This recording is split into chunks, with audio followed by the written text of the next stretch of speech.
Hi hello నమస్తే welcome to విజయ మా ఊరు ఆడియో బుక్స్ ఛానల్. నేను విజయలక్ష్మి.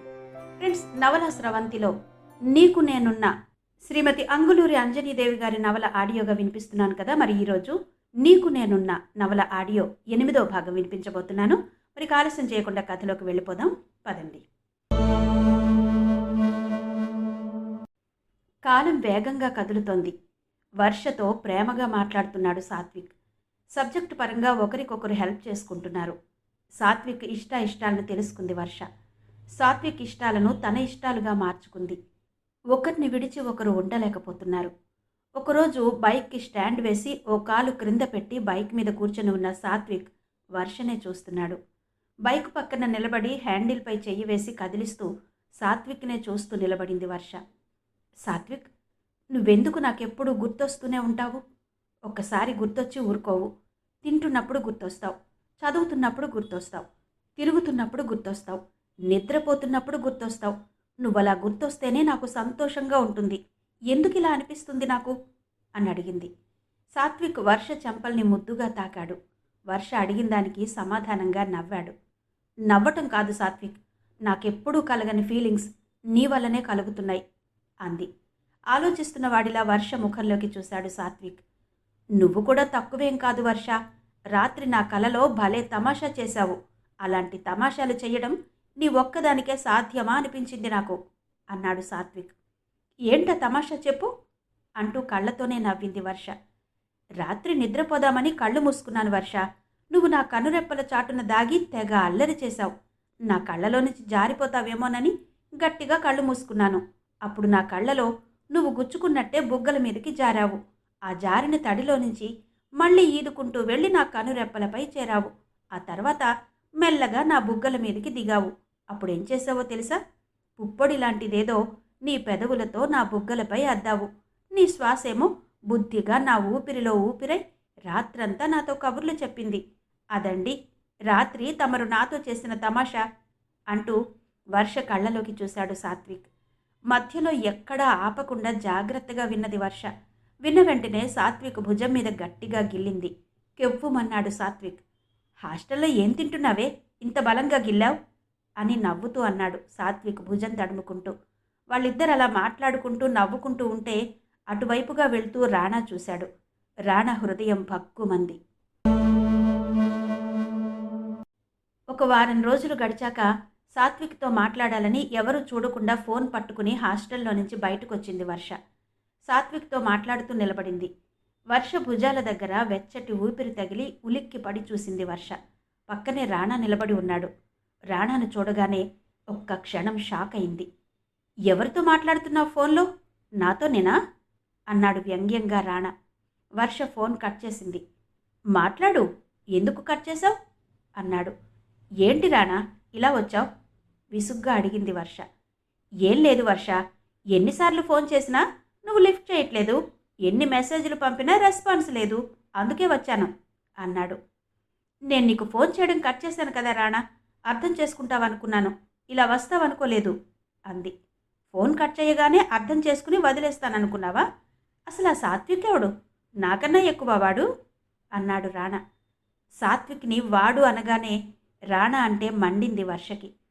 ఎక్కువ తక్కువలు కొలవడానికి సాత్విక్ ఏమైనా వస్తువా రాణా? నా కాబోయే భర్త అంది ఏమాత్రం తడబాటు లేకుండా వర్ష. మరి నేను? బాయ్ ఫ్రెండ్వి, అది కూడా తెలీదా అంది వర్ష. వర్ష మాటలు రాణాను బాగా ఉడికించాయి. బాయ్ ఫ్రెండ్స్ అంటే నీ దృష్టిలో ఏంటి వర్ష? ప్రేమకి పెళ్లికి పనికిరాని మాడాలా అన్నాడు రాణా. బాయ్ ఫ్రెండ్స్ మాడాలో కాదో నాకెలా తెలుస్తుంది రాణా? నేనేమైనా టెస్ట్ చేసి చూశానా అంది. వర్ష మాటలు ఎక్కడో తాకినట్టయి చురుక్కుమంది రాణాకి. పొగరుగా మాట్లాడుతున్నావు, ఏం చూసుకుని అన్నాడు కోపంగా. నాకేది కనిపిస్తే అది చూసుకుంటున్నాను, కళ్ళున్నాయిగా, అది పొగరెలా అవుతుంది అంది చాలా నెమ్మదిగా వర్ష. నన్నట్టే రెచ్చగొట్టకు, తిక్కరేగి ఆ కళ్ళు పీకేశానంటే మళ్ళీ చూసుకోవడానికి కళ్ళు కూడా లేకుండా పోతాయి నీకు అన్నాడు రాణా. నా కళ్ళు పీకేస్తావా? నా కళ్ళు నిన్నేం చేశాయి రాణా? వర్ష మాటల్లో ఆశ్చర్యం, బాధ. ఏం చేశాయా? వాటికి బలుపెక్కువై మనుషుల్ని చూడ్డం మానేశాయి అన్నాడు రాణా. నువ్వు మనిషివైతే కదా చూడ్డానికి. వెంటనే వర్ష చెంప చెళ్ళుమనిపించాడు. దిమ్మ తిరిగిపోయింది వర్షకి. అప్పటికప్పుడే వర్ష చెంప ఎర్రగా కందిపోయింది. మండుతున్న చెంపను తడిమి చూసుకుంది. అసలు నువ్వు నన్ను ఈ వరంగల్ ఎందుకు రప్పించావు రాణా? ఇక్కడ కాలేజీలో చేరమని ఎందుకు చెప్పావు? నన్ను ఇలా చెంప పగలగొట్టడానికా? అంది. కొట్టడం కాదు, చంపేస్తాను. చంపుతావా? నువ్వెవరు నన్ను చంపడానికి? నీకు తెలీదా? ఇది నీ ఊరని రెచ్చిపోతున్నావా? నువ్వు నా చెంప మీద కొట్టినట్టు సాత్విక్తో చెప్తాను. ఇక్కడ నాకెవరు లేరని అనుకోకు అంది. చెప్పు, చెప్తే వాడేం చేస్తాడు? నిన్ను కొట్టినా తిట్టినా నేనే చెయ్యాలి. నీ మీద సర్వ హక్కులు నాకే ఉండాలి. మధ్యలో వాడెవడు? వాడేమైనా బాడీ బిల్డరా? వేధవ ఫోజులు కొడుతున్నావు అన్నాడు. రాణా నోరు ఎలా మూయించాలో అర్థం కావట్లేదు వర్షకి. వర్షను తన దారికి ఎలా తెచ్చుకోవాలో అర్థం కావడం లేదు రాణాకి. చూడు వర్ష, ఇది నీ ఊరు కాదు. ఇక్కడెంత తిరిగినా నిన్ను అడిగేవాళ్ళు లేరు. ఇదేగా నీ ధైర్యం? అడిగేవాళ్ళు లేకపోవచ్చు, కానీ నువ్వు నాతో తిరుగుతున్నప్పుడు మనిద్దరిని చూడని వాళ్ళు లేరు. నాతో తిరిగినట్టే ఇప్పుడు సాత్విక్తో తిరుగుతున్నావు. అప్పుడు నిన్ను నాతో చూసిన వాళ్లే ఇప్పుడు సాత్విక్తో చూస్తున్నారు. చూసేవాళ్ల దృష్టిలో నువ్వు సాత్విక్ మనిషివా, నా మనిషివా అన్నాడు. సరే రాణా, తిరిగానని చూసిన వాళ్లే కాదు, నేను కూడా ఒప్పుకుంటున్నాను. అయితే ఇప్పుడేమంటావు అంది. ఏముంది, ముందు తిరిగింది నాతో కాబట్టి నన్ను పెళ్లి చేసుకో అన్నాడు రాణా. పెళ్లి మాట వినగానే చిర్రెత్తుకొచ్చింది వర్షకి. నేను నిన్ను పెళ్లి చేసుకోను అంది ఖచ్చితంగా. నన్ను నువ్వు పెళ్లి చేసుకోకపోతే నీ ఒళ్ళు చీరేస్తాను అంటూ బెదిరించాడు రాణా. నువ్వు చీరేస్తే చీర్పించుకోవడానికి నేనంత చేతకాని దాన్ని కాదు. హరి కూతుర్ని, నీ అంతు చూస్తాను అంటూ వర్ష కూడా బెదిరించింది. హరి కూతురివా? నిన్ను చూస్తేనే తెలుస్తోంది. నీ బాబు ఆ హరి ఎంత గాలి వెధవో. లేకుంటే నిన్నిలా గాలికి తిరగమని వదిలేస్తాడా అంటూ హరిని తిట్టాడు రాణా. మా డాడీని కూడా తిడుతున్నావు? కామన్ సెన్స్ లేదా నీకు అంది వర్ష. మీ డాడీ ఇక్కడ లేడు కాబట్టి తిట్టి వదిలేస్తున్నాను, కనిపిస్తే చంపేసేవాణ్ణి అన్నాడు. రాణాతో మాట్లాడబుద్ధి కాలేదు వర్షకి. అసలు రాణాతో ఈ బాధ ఏంటి? నాకు ఈ మాటలేంటి? చాలా దారుణంగా మాట్లాడుతున్నాడు. వీడితో పరిచయం ఇంత తలనొప్పి అవుతుందనుకోలేదు. అసలు ఇలాంటి పరిచయాలు ఏ అమ్మాయికి వద్దు. ఇలాంటి వాళ్లే అమ్మాయిల్ని పీడించి చివరికి మానసిక రోగుల్ని చేస్తారు. ఇదంతా తన తండ్రి హరి వల్లనే తనకి జరుగుతోంది. ఇంట్లో ఎప్పుడు చూసినా తన తల్లితో గొడవ పడుతుండేవాడు. కోపం వచ్చినప్పుడల్లా గొడ్డును బాదినట్టు బాదుతుండేవాడు. ఆ బాధ చూడలేక అమ్మమ్మ రోషానికొచ్చేది. వాళ్ళిద్దరితో గెలవలేక చివరికి ఆ కోపాన్నంతా తన మీద చూపిస్తుండేవాడు. ఎప్పుడు చూసినా ఆ ఇంట్లో తిట్లు తప్ప వేరే మాటలు వినిపించేవి కావు. అది భరించలేకనే నెట్కి వెళ్ళి కూర్చునేది. ఆ టైంలోనే నీకు నేనున్నానంటూ చాటింగ్లో పరిచయమయ్యాడు రాణా. అలా పరిచయమైన రాణాతో ఇప్పుడు ఇంత తలనొప్పి వస్తుందని ఊహించలేదు. ఇప్పుడు ఈ రాణాని ఎలా వదిలించుకోవాలి ఆలోచిస్తూ రాణా వైపు చూసింది వర్ష. చూడు రాణా, నువ్వు బాగా విను. సాత్విక్ నీలాగా నా బాయ్ ఫ్రెండ్ కాదు. నేను ఇష్టపడి పెళ్లి చేసుకోబోయే వ్యక్తి. సాత్విక్కి నీకు చాలా తేడా ఉంది. నా దృష్టిలో బాయ్ ఫ్రెండ్కి మంచి స్థానం ఉంది. దాని విలువ పోగొట్టుకోకు అంటూ ప్రశాంతంగా చెప్పింది. నిర్లక్ష్యంగా చూశాడు రాణా. నీలాంటి దానికి కావలసింది విలువలు ఇష్టాలు కాదు. దాబాల చుట్టూ, బేకరీల చుట్టూ, సినిమా థియేటర్ల చుట్టూ తిప్పే డబ్బున్న మనుషులు. అయినా నిన్ను అని ఏం లాభం? నిన్ను నమ్మి నీ వెంట తిరిగే ఆ సాత్విక్ గడిని తన్నాలి ముందు అన్నాడు రాణా. మధ్యలో సాత్విక్ని తీసుకురాకు. ఆ పేరు పలికే అర్హత కూడా నీకు లేదు అంది వర్ష సీరియస్గా. సభ్యతగా మాట్లాడడం చేతకాని రాణా నోటి వెంట సాత్విక్ పేరు వినలేకపోతోంది వర్ష. అవునులే, ఏ అర్హత లేని వెధవన్ నేను. అందుకే బుద్ధిగా నా వెంట తిరుగుతున్న నిన్ను ఇప్పుడు వాడి వెంట తిప్పుకుంటున్నాడు. వాడు మాత్రం ఉత్తమోత్తముడు అన్నాడు రాణా. రాణా మాటలు వర్ష ఒంటి మీద వాతలు పెడుతున్నట్టుగా అనిపించాయి.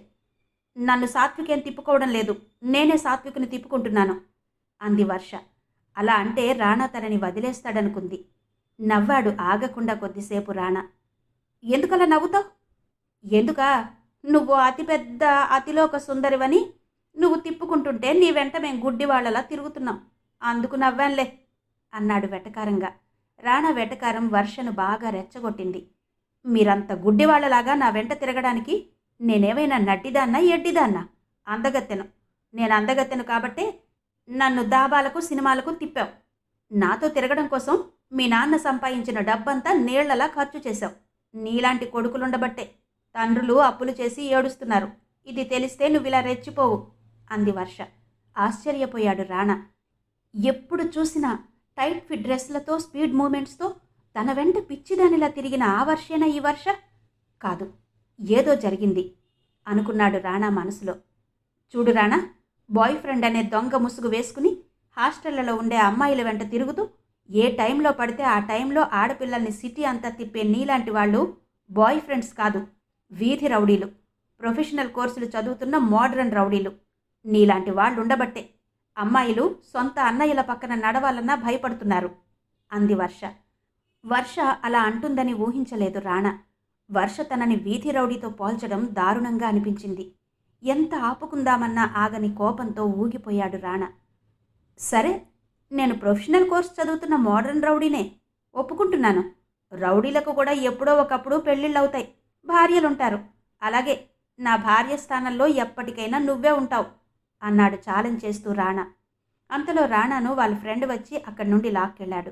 అలా వెళుతున్న రాణా వర్షకి గడ్డిపోచలా కనిపించాడు. అక్కడి నుండి కదిలి హాస్టల్కి వెళ్ళింది. మరుసటి రోజే వర్ష ఉండే హాస్టల్కి వెళ్ళాడు రాణా.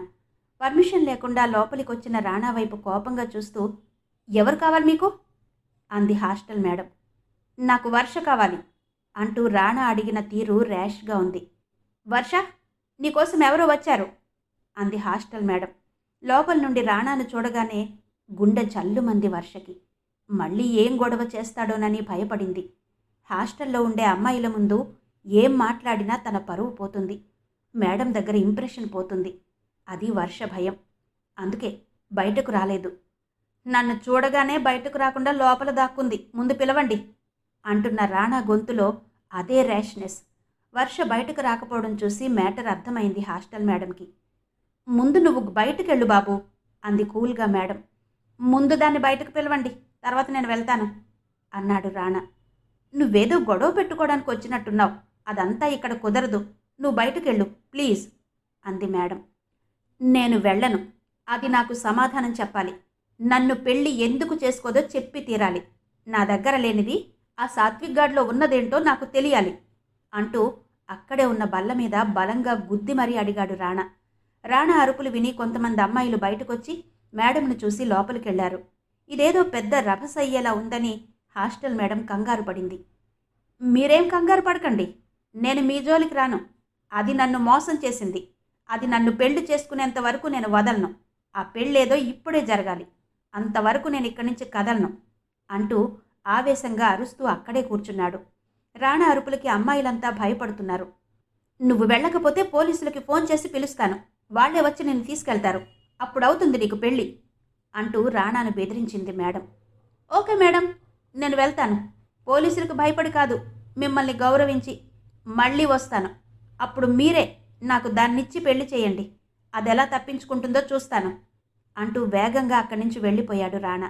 వెంటనే ఫోన్ చేసి వర్ష తండ్రి హరిని పిలిపించింది హాస్టల్ మేడం. హైదరాబాద్ నుండి హరి వచ్చాడు. నేరుగా హాస్టల్ మేడం రూమ్లోకి వెళ్ళి కూర్చున్నాడు. హరిని చూడగానే, ఈ హాస్టల్లో మీ అమ్మాయిని ఎందుకు ఉంచారండి సూటిగా అడిగింది మేడం. అదేం ప్రశ్న మేడం, అమ్మాయిల్ని హాస్టళ్లలో ఎందుకు ఉంచుతాం? చదువుకుంటారని, చదువుకుని ప్రయోజకులవుతారని అన్నాడు హరి. ఆ చదువు కోసం డబ్బు కూడా బాగానే ఖర్చు అవుతుందనుకుంటా అంటూ తన కళ్ళద్దాలను సవరించుకుంటూ హరివైపు చూసింది మేడం. అవును మేడం, మా శక్తి కొద్దీ ఖర్చు పెడుతూనే ఉన్నాం. కాలేజీ ఫీజులకి, హాస్టల్ ఫీజులకి, ఇంకా ఇతర ఖర్చులకి డబ్బులు బాగానే అవుతున్నాయి అన్నాడు హరి. ఇతర ఖర్చులంటే అడిగింది సూటిగా మేడం. చెప్పలేకపోయాడు హరి. ఆమె చూపులకి తడబడ్డాడు. మీరు చెప్పలేరు, అందుకేనండి పిల్లల్ని బయటుంచే చదివించేటప్పుడు పేరెంట్స్ పిల్లలకి టచ్లో ఉండాలి. వాళ్ళు ఏం చేస్తున్నారో, ఎవరితో తిరుగుతున్నారో గమనించుకోవాలి. ఆమె అలా అనగానే ఫీల్ అయ్యాడు హరి. మా అమ్మాయి అలాంటిది కాదు మేడం, తనకో సెల్ ఫోన్ కూడా కొనిచ్చాం, రోజు ఇంటికి ఫోన్ చేసి మాతో మాట్లాడుతూనే ఉంటుంది అన్నాడు హరి. హరి చిన్న చిన్న కాంట్రాక్ట్ పనులు చేస్తున్నాడు. ఆయనకు ఒక పనిలో డబ్బొస్తుంది, ఒక పనిలో పోతుంది. ఆయన చేస్తున్న పనులు అలా ఉంటాయి. ఆ పనుల్లో ఎన్నో ఆటుపోట్లు చూశాడు, ఎన్నో ఎదురు దెబ్బలు తిన్నాడు. చూడండి సార్, మీ అమ్మాయి మీతో ఏం మాట్లాడుతుందో ఏమో కానీ ఇంతకు ముందున్న హాస్టల్ వేకేట్ చేసి నా హాస్టల్లో చేరుతున్నప్పుడు మీరెవరూ రాలేదు. మా పేరెంట్స్ తర్వాత వస్తారంది. మీరు రాలేదు. దీన్ని బట్టి చూస్తే ఆ అమ్మాయి గురించి మీకేమీ తెలియదనిపిస్తోంది అందావిడ. అదేం లేదు మేడం. ముందున్న హాస్టల్లో తన ఫ్రెండ్స్ ఎవరూ లేరంది. వాళ్ళ క్లాస్మేట్స్ అంతా మీ హాస్టల్లోనే ఉన్నారంది. మీ హాస్టల్లో ఉంటే తన ఫ్రెండ్స్తో కలిసి చదువుకోవచ్చంది. కలిసి కాలేజీకి వెళ్ళొచ్చు అంది అన్నాడు హరి. హాస్టల్ మారేటప్పుడు ఇంట్లో వాళ్ళకి అలాగే చెప్పింది వర్ష. అదంతా అబద్ధం. ఆ హాస్టల్లో తన ఆటలు సాగవని వెంటనే హాస్టల్ మారింది. ఆశ్చర్యం ఏంటంటే ఇక్కడికి వచ్చాక మీ అమ్మాయి చాలా బుద్ధిగా మారింది. దానికి కారణం సాత్విక్ అనే అబ్బాయి. కానీ అంతకుముందు రాణా అనే అబ్బాయితో ఫ్రెండ్షిప్ చేసి విచ్చలవిడిగా తిరిగిందట. ఆ అబ్బాయి నిన్నటి నుండి హాస్టల్కి వచ్చి గొడవ చేస్తున్నాడు అందావిడ. షాక్ తిన్నాడు హరి. ఆడపిల్లలు తప్పు చేస్తే అస్సలు సహించడు హరి. షాక్ నుండి తేరుకున్నాడు. కోపంగా మేడం వైపు చూశాడు. ఏం మేడం, మా పిల్లల్ని మీ దగ్గర వదిలింది ఇలా అబ్బాయిలతో తిరగడానికా? వాళ్ళలా తిరుగుతుంటే మీరెలా ఊరుకున్నారండి? ఆ మాత్రం బాధ్యత మీకు లేదా? హాస్టల్ నడిపే పద్ధతి ఇదేనా? ఎవరెటు పోతున్నారో తెలుసుకోలేనప్పుడు ఈ హాస్టల్ ఎందుకండి మీకు అంటూ మేడం మీద కోప్పడ్డాడు. హరి ఎప్పుడైనా అంతే. కోపం వచ్చినా ఆవేశం వచ్చినా ముందు వెనక ఆలోచించడు. చూడండి మిస్టర్, అవకాశం దొరికింది కదా అని అరవకండి. కాస్త మీ ఆవేశాన్ని తగ్గించుకుని ఆలోచించండి. మీ అమ్మాయి హాస్టల్ నుండి బయటికి వెళ్ళాక ఎక్కడ తిరిగినా అక్కడికి వెళ్ళి చూడ్డానికి మేం మీ అమ్మాయికి బాడీగార్డులం కాదు అంటూ ఆమె కూడా హరి మీద కోప్పడింది. బెలూన్లో గాలి తీసినట్టు హరిలోని ఆవేశం వెంటనే తగ్గింది. మీ అమ్మాయి 2 బాయ్ ఫ్రెండ్స్ని మెయింటైన్ చేస్తోందట. మీ అమ్మాయిని ముందు కంట్రోల్లో పెట్టుకోండి, లేకుంటే ఆ అబ్బాయిలిద్దరూ కొట్టుకు చచ్చేలా ఉన్నారు అంది మేడం. ఆ మాటలు వినగానే హరి రక్తం సలసలా మరిగింది. పట్టరాని ఆవేశంతో ఉగ్రుడయ్యాడు. వర్ష కనిపిస్తే ముక్కలు ముక్కలుగా నరికెయ్యాలనుకున్నాడు. తండ్రి వచ్చాడని ఎవరో చెప్పగా విని అప్పుడే మేడం రూంలోకి వెళ్ళింది వర్ష. వర్షను చూడగానే హరి లేచి వర్ష చెంప మీద చాచిపెట్టి కొట్టాడు. గొంతు పట్టుకుని గోడకేసి నెట్టి ఆ గొంతును అలాగే పట్టుకున్నాడు. ఊహించని పరిణామానికి వర్ష కళ్ళు తిరిగాయి. ఊపిరాడలేదు. గొంతు నొప్పిగా ఉంది. నన్ను వదలండి డాడీ, నన్నెందుకు కొడుతున్నారు అంటూ గింజుకుంది వర్ష. నా పెంపకంలో ఎలాంటి లోపం లేదని గర్వపడ్డాను కదే ఇన్ని రోజులు. చివరకు నువ్వు చేస్తున్న పని ఇదా? నువ్వు బతకడానికి వీల్లేదు. నిన్ను చంపేస్తాను అంటూ వర్ష గొంతుని ఇంకా గట్టిగా బిగించి పట్టుకున్నాడు. ముందు నన్ను వదలండి, నేనేం చేశాను అంటూ తండ్రి చేతిలో నుంచి తన గొంతును విడిపించుకుంది. ఏం చేశావా? దౌర్భాగ్య పనులు చేసిందే కాక మళ్ళీ నా నోటితో చెప్పించుకోవాలనుందా నీకు? కన్న తండ్రినే మోసం చేశావు కదే అంటూ కోపంగా అరుస్తూ మళ్ళీ వర్ష గొంతు పట్టుకోబోయాడు. ఆగండి డాడీ, కొట్టడం వచ్చు కదా అని అదే పనిగా కొట్టకండి. మీరెందుకు కొడుతున్నారో ఇప్పుడు నాకు అర్థమైంది అంటూ మళ్ళీ తన గొంతు పట్టుకోబోతున్న తండ్రి చేతిని బలంగా పట్టుకుని ఆపింది. హరి కళ్ళు నిప్పులు కురుస్తున్నాయి. ఏంటి నీకు అర్థమయ్యేది? నీకన్నా ఆ యానిమల్స్ నయం. గడ్డి తిన్నా పద్ధతిగా తిరుగుతాయి. నీలాగా సంస్కారం లేని తిరుగుళ్ళు తిరగవు అన్నాడు హరి. నేనేం పద్ధతి తప్పి తిరగలేదు. సాత్విక్ని ప్రేమించాను. ప్రేమించడం తప్పు కాదు, పద్ధతి లేకపోవడం అంతకన్నా కాదు అంది వర్ష. మరా రాణాగాడెవడు? గట్టిగా అరిచాడు హరి. రాణా వెధవ ఫ్రెండ్కి లవర్కి తేడా తెలియని ఇడియట్. అలాంటి రాణాలు నాలాంటి అమ్మాయిలకి తగులుతూనే ఉంటారు. అదో పిచ్చి మొక్క. నేనే దాన్ని ఏరేస్తాను అంది. అబ్బాయిల్ని బంతులనుకున్నావా? ఈజీగా ఆడుకోవడానికి. వాళ్ళు తలుచుకుంటే జీవితం అనే గ్రౌండ్లో నీ బంతి అడ్రస్ లేకుండా పోతుంది అన్నాడు హరి. పోనీయండి, నేను తెగించే ఉన్నాను అంది వర్ష. ఎవరికోసం ఈ తెగింపు? చదువుకోమని పంపితే ఏదో యుద్ధానికి సిద్ధమైనట్టు తయారయ్యావు. ఇంటికి పద, నీ పని చెప్తాను. నేను నా ప్రేమ యుద్ధంలో తప్పకుండా గెలుస్తాను. సాత్విక్కి నన్నిచ్చి పెళ్లి చెయ్యండి. వర్ష నిర్ణయంలో స్పష్టత ఉంది. వర్ష తెగింపుకి నిష్కర్షగా మాట్లాడే ఆ మాట తీరికి మేడం ఆశ్చర్యపోయింది. చచ్చినా ఈ పెళ్లి చెయ్యను అన్నాడు హరి. ఎవరు చచ్చేది, నువ్వా నేనా? ఈసారి స్టన్ అయ్యాడు హరి. అతనికి ఇంకా మాటలు రాలేదు. అతడు క్షణం కూడా నిలబడలేక హైదరాబాద్ వెళ్ళాడు. హైదరాబాద్ వెళ్ళాక వర్ష మీదున్న కోపాన్ని రోజామణి మీద చూపించాడు హరి. భర్తలో అంత కోపాన్ని ఎప్పుడూ చూడని రోజామణి గజగజ వణికిపోయింది.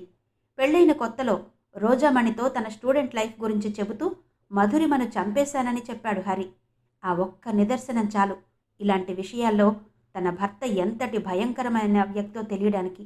కళ్ళ ముందు డిగ్రీ చదువుతున్న దాన్ని తీసుకెళ్ళి వరంగల్లో వేశావు. అదేమంటే కూతుర్ని ఇంజనీర్ని చెయ్యాలన్నావు. ఇప్పుడు చూడు ఎలా జరిగిందో. ఇదంతా నీ వల్లే జరిగింది. ఇంట్లో ఆడపెత్తనాలు ఎక్కువైపోయాయి అంటూ రోజామణిని కొట్టాడు హరి. ఎక్కడ తగులుతుందో చూడకుండా కొట్టాడు. అలా కొడుతుంటే వీపు అప్పచెప్పింది రోజామణి. ఎప్పుడైనా హరి చేతిలో దెబ్బలు తప్పించి కూతుర్ని కడుపులో దాచుకుంటుంది రుద్రాణి. కానీ ఇప్పుడు రుద్రాణి ఇంట్లో లేదు. ఎవరో అడిగారని చీరలు పట్టుకెళ్ళి ఇంకా రాలేదు. రుద్రాణి పెద్ద పెద్ద ఆఫీసర్ల భార్యలకి చీరలు అమ్ముతుంది. ఒంటరిగా ఉన్న రోజామణి హరి దెబ్బల్ని తట్టుకోలేక పెద్దగా ఏడవడం మొదలుపెట్టింది. అది విన్న రామకృష్ణ వెంటనే వచ్చి హరిని తన ఇంట్లోకి లాక్కెళ్లాడు. హరిని కూర్చోబెట్టి ఫ్రిడ్జ్లో నుంచి వాటర్ బాటిల్ తీసి తాగమనిచ్చాడు. వాటర్ బాటిల్ తాగి బాటిల్ రామకృష్ణ చేతికిచ్చాడు హరి. ఆడవాళ్లను కొట్టడం మహాపాపం రా హరి. ఏదైనా ఉంటే మాటలతో చెప్పాలి. కానీ ఇలా ఏడిపిస్తే మంచిది కాదు. వాళ్లను గౌరవంగా చూసుకుంటే దేవుడు మనకన్నీ ఇస్తాడు అన్నాడు రామకృష్ణ. హరి ఒక్క క్షణం మౌనంగా ఉండి ఆ తర్వాత వరంగల్లో తన కూతురు ఏం చేసిందో జరిగింది మొత్తం చెప్పాడు. దానికి వర్ష సమాధానం కూడా చెప్పాడు. రామకృష్ణ అంతా విని, నువ్వేమాత్రం మారలేదు హరి. మార్పు అనేది మనిషికి అవసరంరా అన్నాడు. ఇందులో నేను మారవలసిందే ఉంది రామకృష్ణ. ఆడవాళ్ళలా ఉండకుండా ఇలాంటి పాడు పనులు దేనికి చెప్పు అన్నాడు. ఆడవాళ్ళు ఆడవాళ్లలాగే ఉన్నారు.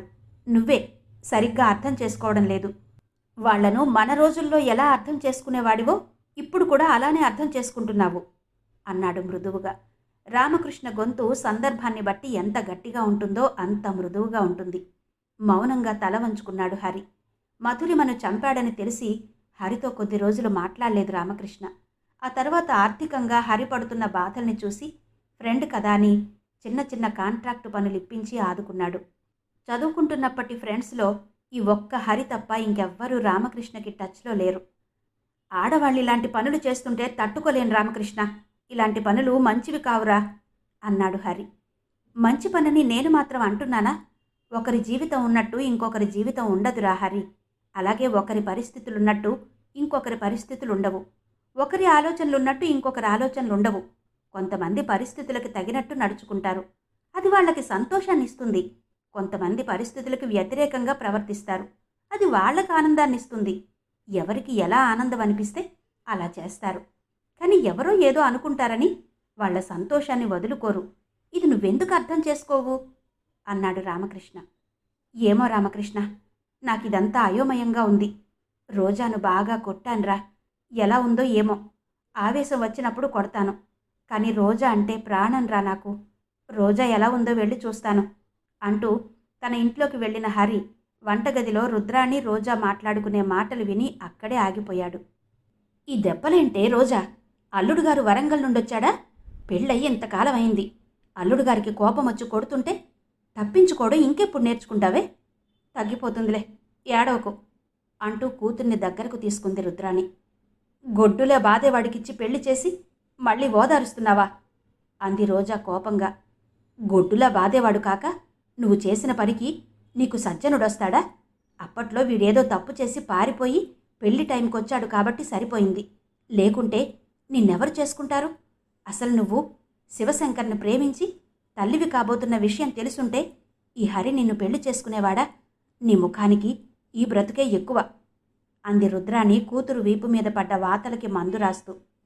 నేను శివశంకర్ని ప్రేమించి మంచి పనే చేశాను. నేనేదో ఘోరం చేసినట్టు శివశంకర్ని నువ్వు తాతయ్య చేత కొట్టించి ఊర్లోంచి వెళ్ళగొట్టావు. అప్పుడు ఆ పని చేయించి ఉండకపోతే మనం బనగానపల్లెలోనే ఉండేవాళ్ళం. శివశంకర్ని అల్లుడే ఉంటే నిన్ను కూర్చోబెట్టి పోషించేవాడు. నన్నిలా కొట్టేవాడా అంది రోజామణి. ఆ కులం తక్కువ వాణ్ణి ఆకాశానికెత్తి మాట్లాడావంటే నేను నీ దగ్గర ఉండను, పారిపోతాను అంటూ బెదిరించింది రుద్రాణి. రోజామణి మాట్లాడలేదు. మౌనంగా బాధపడుతోంది దెబ్బల్ని చూసుకుంటూ. ఇంతకీ ఇప్పుడు నిన్ను అల్లుడు ఎందుకు కొట్టాడే రోజా అడిగింది రుద్రాణి. నీ మనవరాలు అక్కడెవరినో ప్రేమించిందట, అందుకు నన్ను కొట్టాడు అంది రోజామణి రోషంగా. షాక్తో నోరెళ్లబెట్టింది రుద్రాణి. ఏంటే అమ్మ అలా అయ్యావు అంటూ రోజా తల్లి భుజంపై తట్టింది. ఏం లేదులే రోజా, తల్లి చేలో మేస్తే దూడ గట్టున మేస్తుందా అని వర్ష కూడా నీ దారిలోనే వెళ్తుంది. ఇప్పుడు హరి నిన్ను చేత్తో కొట్టినా కట్టేసి కొట్టినా దెబ్బలైతే తినాలిగా. దానికింత ఏడుపెందుకు? తేలుకుట్టిన దొంగలా ఉండగా అంటున్న తల్లి మాటలు రోజా గుండెల్ని గుణపాల్లా తాకాయి. నా బాధ అది కాదమ్మా. హరితో కాపురం నాకు కత్తిని కౌగిలించుకున్నట్టే ఉంది. కనీసం వర్ష ప్రేమించిన అబ్బాయి అయినా మీకు సరిపోయే కులం ఉందో లేదోనని భయంగా ఉంది. అదిలా ప్రేమిస్తుందని నాకు తెలుసుంటే కులం చూసి ప్రేమించమని చెప్పి ఉండేదాన్ని. మీ చేతుల్లో పడి దానికి కూడా నాగతే పడుతుందని బాధగా ఉంది అంది. రోజా మాటలు రుద్రాణి మనసుకి బాణంలా గుచ్చుకున్నాయి. పూస్తున్న మందుని అలాగే పట్టుకుని కూతురి ముఖంలోకి చూస్తూ ఉండిపోయింది. అక్కడే నిలబడి వాళ్ల మాటలు వింటున్న హరికి కాళ్ల క్రింద భూమి కదిలినట్టయింది. వింత శిశువుగా భావించి ప్రేమగా పెంచుకున్న వర్ష తన కూతురు కాదా? ఎంతో నమ్మకంతో తన భార్యగా భావించిన రోజా శివశంకర్ ప్రేయసా? ఇప్పుడు తనేం చెయ్యాలి? అక్కడో క్షణం కూడా నిలబడలేక నిద్రలో నడుస్తున్న వాడిలా బయటకు నడిచాడు హరి. ఇప్పుడే ఇంట్లోకి వెళ్ళిన హరి వెంటనే బయటకు రావడం చూసి ఆశ్చర్యపోతూ పిలిచాడు రామకృష్ణ. హరి పలకలేదు. ఎంత పిలిచినా ఆగలేదు. మళ్ళీ ఏదో జరిగిందని అనుమానం వచ్చింది రామకృష్ణకి. వెంటనే రామకృష్ణ బయటకొచ్చి వేగంగా అడుగులేస్తూ హరిని పట్టుకున్నాడు. అప్పటికప్పుడే ఎంతో కృంగిపోతూ కనిపించాడు హరి. ఇంట్లోకి వెళ్ళావు కదా, ఇంతలోనే ఏం జరిగింది హరి? అలా ఉన్నావు? నిన్ను చూస్తుంటే నీ మనసేం బాగాలేనట్టు అనిపిస్తుంది. నాతో రా, కొద్దిసేపు నా దగ్గర కూర్చుందువు గాని అంటూ హరిని బలవంతంగా లోపలకు తీసుకెళ్లి కూర్చోబెట్టాడు. హరి శ్రేయోభిలాషి రామకృష్ణ. అందుకే రామకృష్ణనెప్పుడూ కాదనడు హరి. నాకీ బ్రతుకు వద్దు రామకృష్ణ, నాకు బతకాలని లేదు, నన్ను వెళ్ళని అంటూ లేచాడు హరి. నీ బ్రతుక్కేమైందిప్పుడు? కూర్చో హరి అంటూ మళ్ళీ కూర్చోబెట్టాడు రామకృష్ణ. సడన్గా 2 చేతుల్లో ముఖం దాచుకుని ఏడ్చాడు హరి. ఏడిపించడం తప్ప ఏడవడం రాని హరి ఏడుస్తుంటే వింతగా ఉంది రామకృష్ణకి. ఎందుకు ఏడుస్తున్నావు హరి అంటూ ఓదార్పుగా హరి భుజంపై చెయ్యి వేశాడు రామకృష్ణ. కదిలిపోయాడు హరి. మధురిమను చంపినందుకు ఏడుస్తున్నాను రామకృష్ణ. మధురిమను బలవంతంగా అనుభవించాలని బాధ పెట్టినందుకు సిగ్గుతో చచ్చిపోయి ఏడుస్తున్నాను. మధురిమపై నింద మోపి పెళ్లి ఆగిపోయేలా చేసినందుకు రోధిస్తున్నాను. ఈ బాధ నన్ను ఇంకా బ్రతకనియ్యదు. నేను చచ్చిపోతాను రామకృష్ణ అంటూ మళ్ళీ భోరున ఏడ్చాడు హరి. ఏడ్చి ఏడ్చి రిలాక్స్ అవుతాడని అలాగే వదిలేశాడు రామకృష్ణ. ఎంతసేపు ఏడ్చినా ఆ ఏడుపు ఆగడం లేదు. ఇప్పుడు అవన్నీ గుర్తుకు తెచ్చుకుని బాధపడ్డం ఎందుకురా హరి? గతాన్ని మర్చిపో అన్నాడు రామకృష్ణ. నా గతం అందరిలాంటిది కాదు రామకృష్ణ. గతంలో నేను చేసిన పాపాలు ఇప్పుడు నాకు శాపాలయ్యాయి అన్నాడు కళ్ళు తుడుచుకోవడం కూడా మర్చిపోయి హరి. హరి చూపులు ఎక్కడో ఉన్నాయి. హరిలో వచ్చిన ఈ మార్పును నమ్మలేకపోతున్నాడు రామకృష్ణ. వెళ్ళడానికి లేచాడు హరి. హరిని అక్కడి నుంచి కదలకుండా పట్టి కూర్చోబెట్టాడు రామకృష్ణ. ఈ స్థితిలో నువ్వు బయటకెళ్లడం మంచిది కాదు, ఇంట్లోకెళ్ళు అన్నాడు రామకృష్ణ హరి ముఖంలోకి చూస్తూ.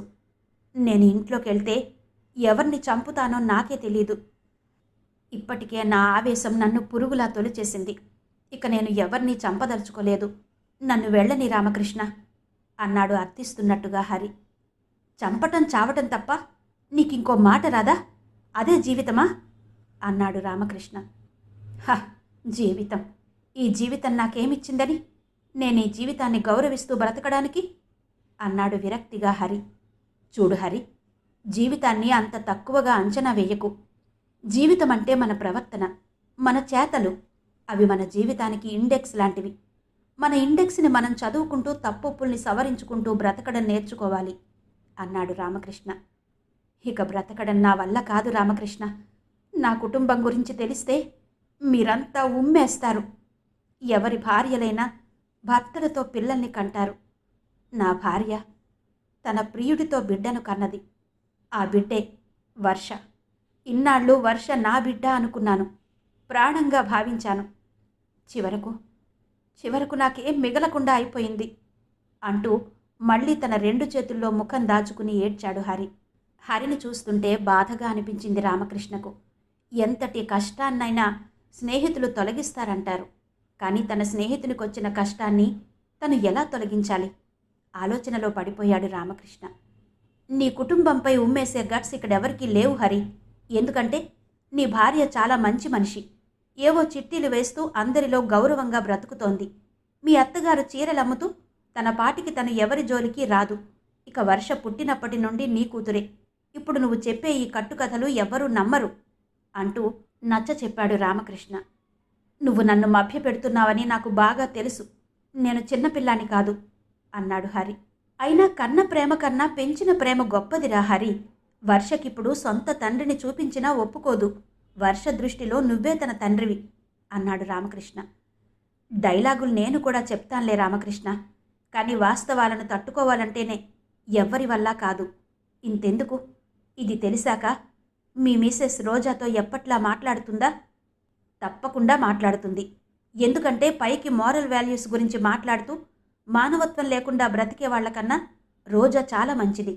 ఎవరి గురించో ఎందుకు, నీ గురించే చెప్పుకుందాం. నీకు నచ్చింది నువ్వు చేశావు. నువ్వు చేసిన ప్రతి పని నీకు మంచిగానే అనిపించింది. అది చూసేవాళ్ళకి మంచిగా అనిపించకపోవచ్చు. అలాగని నీకు ఆప్తులమైన మేమంతా నిన్ను అవాయిడ్ చేస్తున్నామా చెప్పు అన్నాడు నెమ్మదిగా రామకృష్ణ. నాతో పోల్చుకుని చూస్తే మీరు మనుషులు కాదు రామకృష్ణ, మనుషుల రూపంలో ఉన్న మానవతామూర్తులు. నువ్వు కూడా మంచివాడివే హరి. మంచివాడిగా నిన్ను నువ్వు చూసుకునే అవకాశం దేవుడు నీకు వర్ష రూపంలో ఇచ్చాడు. కులం ఏంటని చూడకుండా ఆ అబ్బాయికి వర్షనిచ్చి పెళ్లి చెయ్యి అన్నాడు రామకృష్ణ. ఇక వాళ్ల గురించి నా ముందు మాట్లాడుకు రామకృష్ణ, నేను వాళ్లతో కలిసి ఉండలేను అన్నాడు ముఖం అదోలా పెట్టి హరి. తొందరపడకు హరి, వాళ్ళిద్దరూ నీకు రెండు కళ్ళు. వాళ్ళు లేకుంటే అంధుడివైపోతావు. మధురిమను చంపి అప్పుడు తప్పు చేశావు. ఇప్పుడు భార్యా బిడ్డలకు దూరమై ఇంకో తప్పు చెయ్యకు అన్నాడు రామకృష్ణ. ఆలోచిస్తూ తల వంచుకున్నాడు హరి. వాళ్ళని నువ్వు క్షమిస్తే నిన్ను నువ్వు క్షమించుకున్నట్టే. ఇది నీకు అవకాశం అనుకో, నా మాట విను అంటూ భుజం తట్టి చెప్పాడు రామకృష్ణ. ఏమనుకున్నాడో ఏమో, తన భుజం మీదున్న రామకృష్ణ చేతిని తన చేతిలోకి తీసుకున్నాడు హరి. హరి ఆలోచనలిప్పుడు మంచి దారిలోకి మళ్ళాయి. అలాగే రామకృష్ణ, నువ్వు చెప్పినట్టే చేస్తాను. రేపే వెళ్ళి ఆ అబ్బాయి ఎవరో ఎంక్వైరీ చేస్తాను. వర్షనిచ్చి పెళ్లి చేస్తాను అన్నాడు మనస్ఫూర్తిగా హరి. రామకృష్ణ తృప్తిగా నిట్టూర్చాడు. రామకృష్ణ దగ్గర నుండి ఇంటికి వెళ్ళాక భార్యతో అత్తగారితో ఎప్పుడూ లేనంత సౌమ్యంగా మాట్లాడాడు హరి. వర్షను సాత్విక్కిచ్చి పెళ్లి చేద్దామని చెప్పాడు.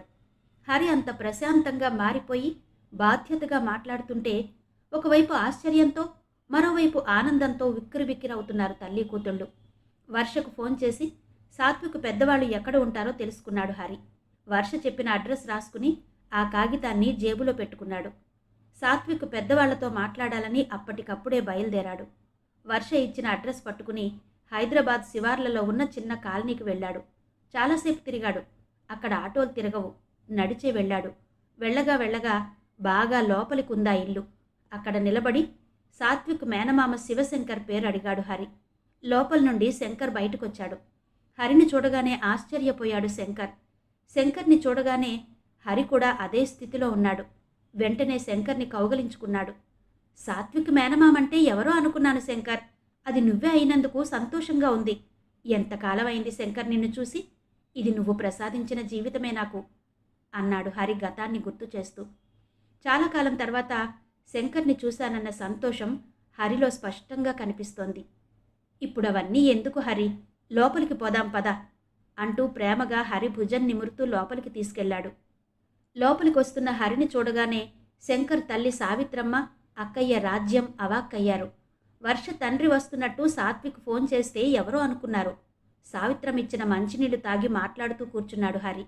వర్ష తండ్రి అంటే ఎవరో అనుకున్నాం బాబు. సుజాత గారు బాగున్నారా? ఆ రోజు మీరు బనగానపల్లె వచ్చినప్పుడు చూడ్డమే, తర్వాత మీ జాడలేదు. మేం కూడా ఆ ఊరు నుండి వచ్చేసాం బాబు. మళ్ళీ ఆ ఊరు వెళ్ళలేదు. అయినా అప్పుడప్పుడు శంకర్ని అడుగుతుండేదాన్ని, హరి ఎక్కడున్నాడ్రా అంటూ ఆప్యాయంగా మాట్లాడింది సావిత్రమ్మ. అమ్మ చెప్తున్నది నిజమే హరి. అమ్మ అప్పుడప్పుడు నీ గురించి అడుగుతుండేది. కానీ నేను హైదరాబాద్ వచ్చాక సుజాత గారిని కలవలేదు. లేకుంటే నీ పెళ్లికి వచ్చి ఉండేవాణ్ణి. పెళ్లి పనులన్నీ స్వయంగా నేనే చేసి ఉండేవాణ్ణి అన్నాడు శంకర్. స్నేహితుణ్ణి చూశానన్న ఆనందం ఎక్కువగా కనిపిస్తోంది శంకర్లో. ఎంతమంది బాబు నీకు పిల్లలు? నువ్వు చేసుకున్న అమ్మాయిది ఏ ఊరు అంటూ అడిగింది సావిత్రమ్మ. సాత్విక్ తల్లి రాజ్యం అందరికీ టీ ఇచ్చింది. నాకు వర్ష ఒక్కతే అమ్మాయి. నేను పెళ్లి చేసుకున్న అమ్మాయిది బనగానపల్లి. ఆ అమ్మాయి వేమిరెడ్డి రుద్రాని కూతురు రోజామణి. మేముండేది హైదరాబాద్లోనే అంటూ ఖాళీ అయిన టీ కప్పుని క్రింద పెట్టాడు హరి. సావిత్రమ్మ, రాజ్యం షాక్ అయ్యారు. శంకర్ ఉలిక్కి పడ్డట్టు హరివైపు చూశాడు. కళ్ళద్దాలు సరిగ్గా పెట్టుకుని పరిశీలనగా హరివైపు చూసింది సావిత్రమ్మ. హరిది కూడా శంకర్ వయసే. నడి వయసులో కూడా వేళకి తిండి తిని బలంగా ఉన్నాడు శంకర్. హరి శరీరం బాగా సడలిపోయి ఉంది. శారీరకంగా పోల్చుకుంటే తన కొడుకు శంకర్కి ఈ హరికి పోలికే లేదు. శంకర్ స్నేహితునిగా చూసినంతసేపు ఏమీ అనిపించలేదు, కానీ వేమిరెడ్డి రుద్రాణి అల్లుడి స్థానంలో హరిని ఊహించుకోలేకపోతోంది. బనగానపల్లిలో ఒక వెలుగు వెలిగిన మనిషి రుద్రాణి.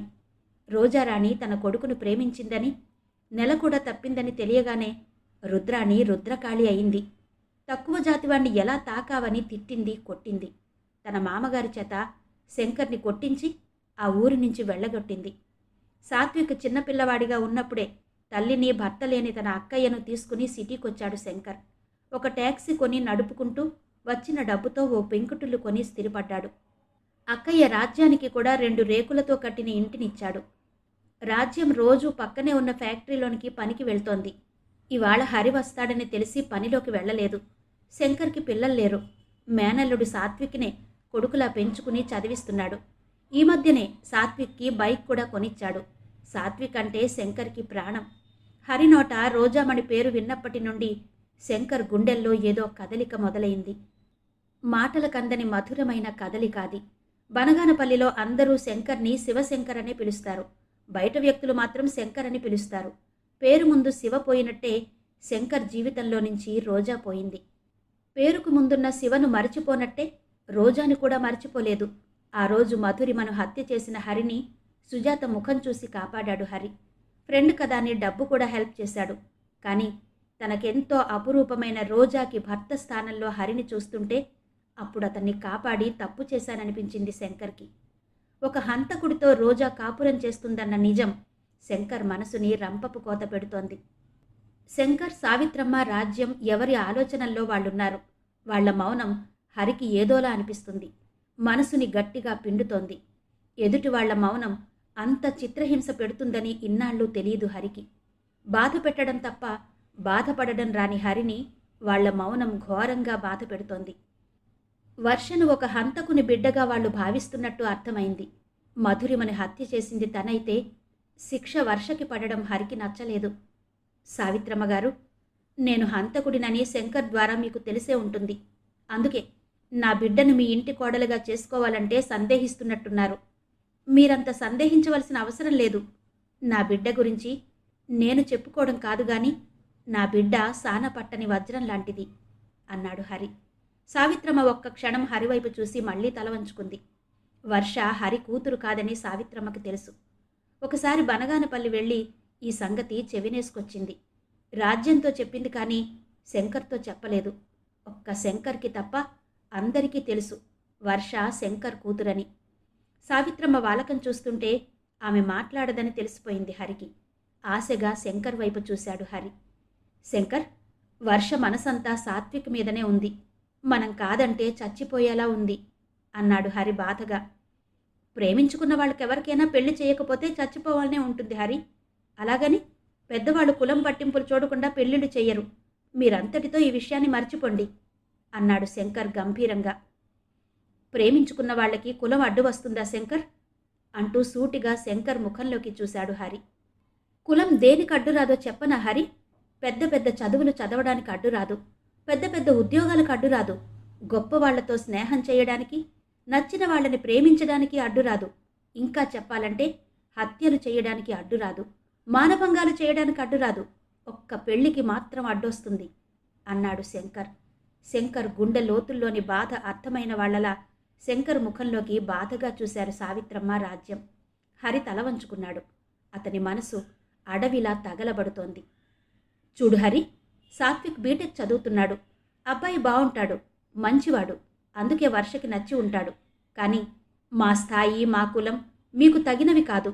అది కాక సాత్విక్కి తన తల్లి బాధ్యత కూడా ఉంది. ఆమెను అంటరాని దానిలా భావించడం మేం భరించలేం అన్నాడు శంకర్. వెంటనే లేచాడు హరి. అక్కడే ఉన్న రాజ్యం చేతులు పట్టుకున్నాడు. అమ్మా, నా బిడ్డను కాపాడాలి నువ్వు. నీ ఇంటి కోడలిగా వర్షను అంగీకరిస్తేనే నేనిక్కడి నుండి వెళ్తాను. లేకుంటే ఇంటికెళ్ళి నా ముఖం నా వాళ్ళకి చూపించలేను. ఒకప్పుడు నేను చేసిన పాపాన్ని ఉతికి ఆరేసి నన్ను కాపాడిన దానివి నువ్వు. ఇప్పుడు కూడా నన్ను కాపాడగలిగింది నువ్వొక్కదానివే. వర్ష ఒంట్లో ఉండే జీన్స్ వాళ్ళమ్మవి. నిన్ను బాధ్యతగా చూసుకుంటుంది. ఆ నమ్మకం నాకుంది. నన్ను నమ్ము. ఇవి చేతులు కావు అంటూ ఆమె చేతుల్ని కళ్ళకద్దుకుంటూ కన్నీళ్లతో ప్రాధేయపడ్డాడు. రాజ్యం మనసు కరిగిపోయింది. ఎప్పుడు చూసినా తన ఆవేశంతో ఎదుటి వాళ్ళని దడదడలాడించే ఆ హరేనా ఇతను అనుకున్నాడు శంకర్. పెద్దవారు, మీరైనా మీ పిల్లలకి నచ్చ చెప్పండి సావిత్రమ్మగారు అంటూ సావిత్రమ్మ వైపు తిరిగాడు హరి. నాదే ఉంది నాయనా, ఊరు పొమ్మంటుంది, కాడు రమ్మంటుంది, అంతా పైవాడి లీల అంటూ పైకి చూసింది సావిత్రమ్మ. హరికి పై ప్రాణాలు పైనే ఎగిరిపోయేలా ఉన్నాయి. హరిని చూస్తుంటే జాలేసింది శంకర్కి. మీ అమ్మాయి పెళ్లి విషయంలో నువ్వెందుకింత తొందరపడుతున్నావు హరి? నెమ్మదిగా మీ వాళ్లలోనే ఒక అబ్బాయిని చూసి వర్ష పెళ్లి చెయ్యొచ్చు. నేను కూడా ఈ విషయంలో అవసరమైతే నీకు సపోర్టుగా ఉంటాను అంటూ హరికి ధైర్యం చెప్పాడు శంకర్. వర్ష పెళ్లి సాత్విక్తోనే చెయ్యాలి శంకర్, లేకుంటే వర్ష బతకదు. వర్ష అందరిలాంటి అమ్మాయి కాదు అన్నాడు హరి. హరి మాటలు శంకర్ని బాగా కదిలించాయి. నీలో ఒక మంచి తండ్రి కనిపిస్తున్నాడు హరి. నీలాంటి తండ్రులుంటే ప్రేమించే పిల్లలకి గుండెకోత ఉండదు. ప్రేమ విషయంలో ఆపరేషన్లు చేయకుండానే పిల్లల గుండెల్ని కోస్తున్న తండ్రులతో పోల్చుకుంటే నువ్వు చాలా మంచివాడివి. వర్ష పెళ్లి సాత్విక్తోనే చేద్దాం అంటూ సంతోషంగా హరి చేతిని తన చేతిలోకి తీసుకున్నాడు శంకర్. శంకర్ చేతి స్పర్శకి పులకించిపోయాడు హరి. హరి కళ్ళలోని కన్నీళ్లు ఆనంద భాష్పాలయ్యాయి. శంకర్ వైపు చూస్తూ తమ కళ్లతోనే సంతోషాన్ని వ్యక్తం చేశారు సావిత్రమ్మ, రాజ్యం. చకచక అందరికీ భోజనాలు వడ్డించింది రాజ్యం. ఆ భోజనం తింటుంటే మళ్లీ బనగానపల్లె గుర్తొచ్చింది హరికి.